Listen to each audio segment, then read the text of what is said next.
The topics in this video were touched upon in section 1.1 of your book, but I do want to go into a lot more depth and do some more examples for you. So it's a little bit out of sequence. So we have 1.3a, functions given by formulas, or sometimes you may have heard of it as algebra of functions. So in class, virtual class, we have let h of t equals 2t squared minus 3. And you've been working on like plugging a value in, for example, taking your input given as -2 and then plugging in for t. But we're going to get a little more elaborate with that, like plugging in an expression.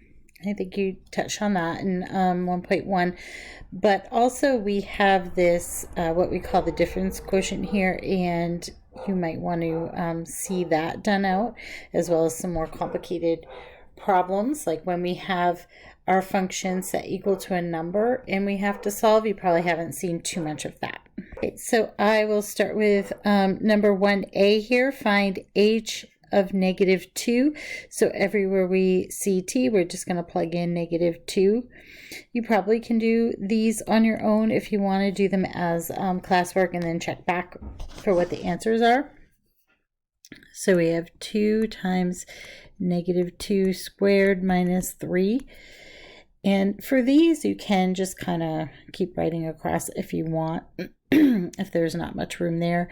And then we would want to make sure we do the -2 all squared first. So that's going to be a 4. And we would then get 2 times 4 minus 3.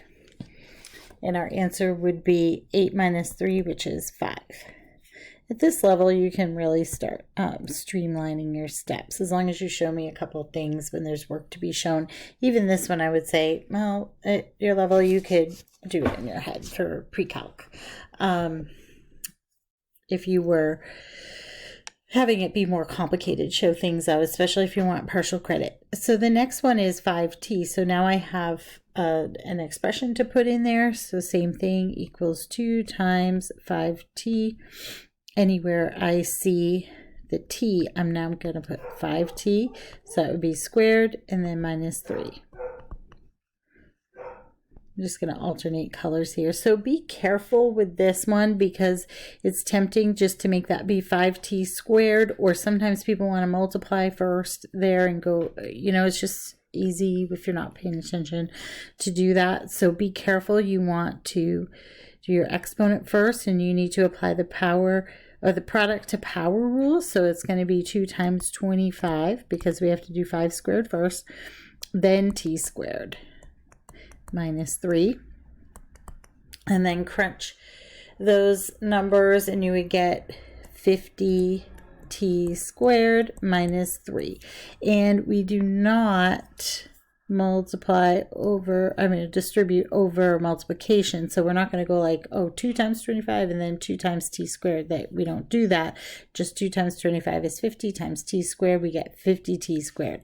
We cannot do any more with that. So we just leave it. Don't try to make it something it's not. Next one, we have 5 times h of t. So we have 5 times our function.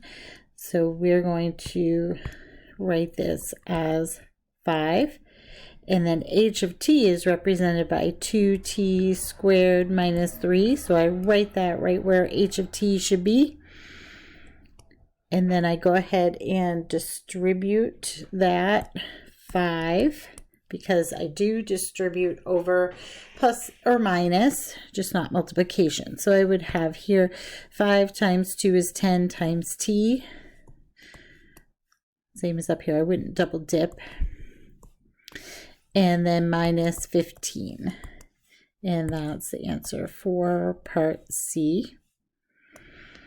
Part D, we again have an expression to plug in, similar to how we did B, except this one has an add in it. So we have 2 times t plus 5 all squared minus 3.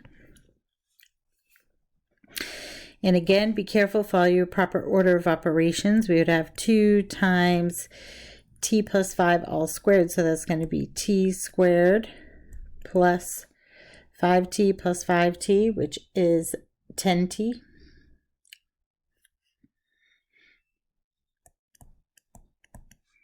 And then plus 25. And then don't forget your minus 3. Fix that to look more like an equals. Now I can go ahead and distribute this 2 and simplify. So I would have 2t squared plus 20t plus 50 minus 3. And I just need to calculate out that 50 minus 3 for my final answer. 2t squared plus 20t plus 47. So you've probably seen ones like this before, but it may have been a while or you didn't do that much. I know in 140 I kind of touch on this, but we don't do too much with it. So next one is E. This one is a little bit trickier and we'll need some more room, so you might want an extra piece of paper. Okay, so we have h of t plus 5 minus h of t all divided by 5. I'm going to write our original function here because it's way up the top now. H of t equals 2t squared minus 3.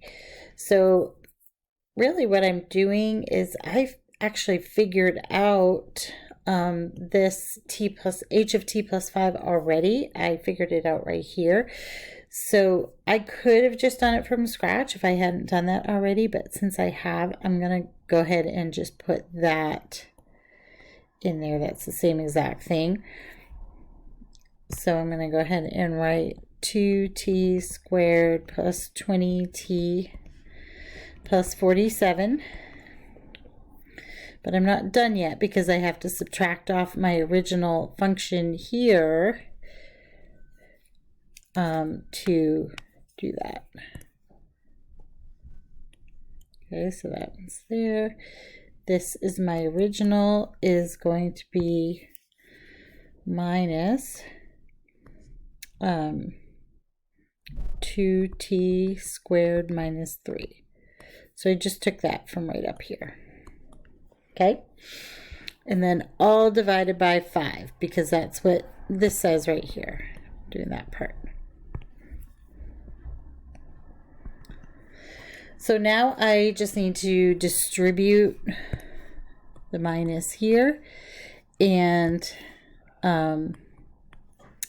streamline by combining like terms, and then I can see if I can factor anything out and reduce. So I'm going to go ahead and write that all out. You can start working on that if you pause the video, or you can just watch me.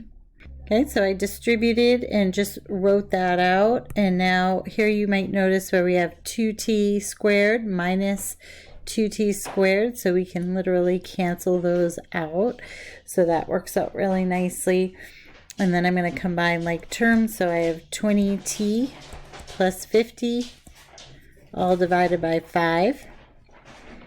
I can also factor out a 5 in the numerator, so I would end up with 4t plus 10 all divided by 5, and I can simplify. And I'm just left with the 4t minus, or plus 10, 4t plus 10. Sorry about that. As my final answer. Be careful not to just kind of do, you know, bad canceling, sometimes you call it.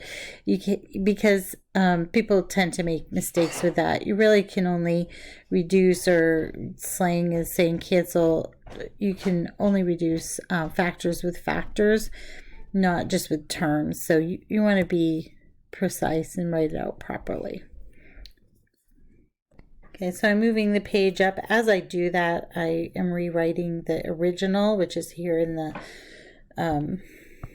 red squiggles there. So now we have solve h of t equals 1. So what this is saying is take h of t which is this 2t minus 3. So that is exactly equivalent to 2t squared minus 3.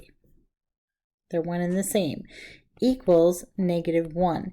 And so I'm actually solving. So be careful with that. So I'm not just plugging in. A temptation is that people would take -1 and pop it in for t, but that's not what this says. And now I'm going to go ahead and solve. So I add 3 to both sides. I get 2t squared equals 2, and I can then use my square root method of solving. Divide both sides by 2. Get t squared equals 1, and my answer would just be take square root of both sides. This is going to be a plus or minus situation, so I would have t equals plus or minus 1 as my answer.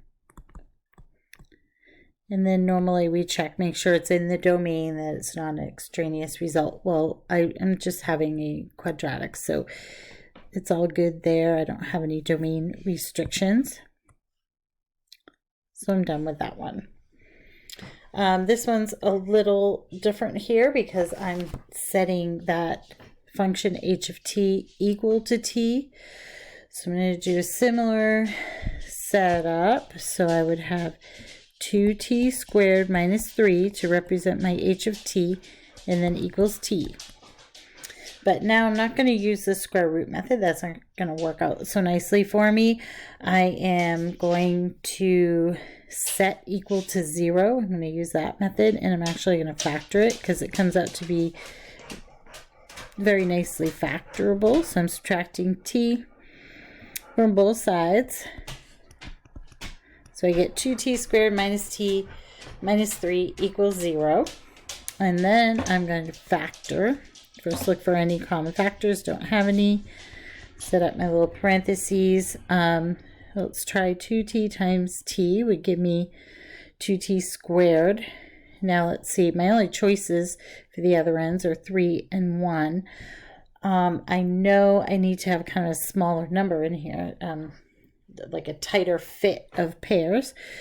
So I'm probably going to do, let's try 3 in here, and let's try 1 there. So I would have a 3t and a, let me just get my laser, 3t and a 2t to add together to get that middle term. So let's see, my signs have to be opposite. So if I have a negative t here, I probably want the larger number to be negative, and then this would be positive.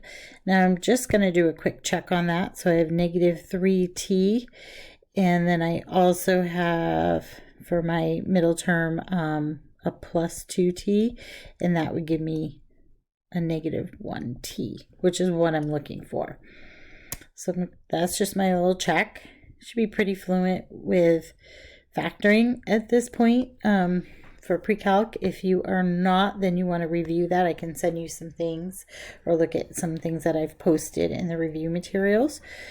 So we have, we don't want to always be using quadratic formula or things that's really cumbersome. If something's factorable, you should recognize that and do it really quickly. So now I'm going to set each factor equal to 0. 2t minus 3 equals 0. Using the zero product property rule, t plus 1 equals 0. You can do these in your head at this point, but I'd rather have you actually write it out and get it correct rather than kind of just making an odd mistake because you're rushing. T equals 3 halves, or we're going to put or. And then this one I would subtract 1 from both sides. T equals -1. And I put the or because sometimes we do have an extraneous solution. We would have to look that up. A lot of time, look it back in the domain. A lot of times we are going to write it as -1 comma 3/2 in set notation, like that, in the order that they, numerical order. And that would be it for part 1. So join me back for part 2 of the video. We have some interesting problems dealing with some rationals, like plugging into that. It's a little trickier, so it's really good to see some examples with that. And I think I might have done this problem somewhere else, but we can do that one out. Or if you have me in 140, you saw that. And then this last one is pretty tricky and messy. I'm gonna, it's not too bad actually, but I'm gonna make a separate video for that last one. So I'll see you back shortly.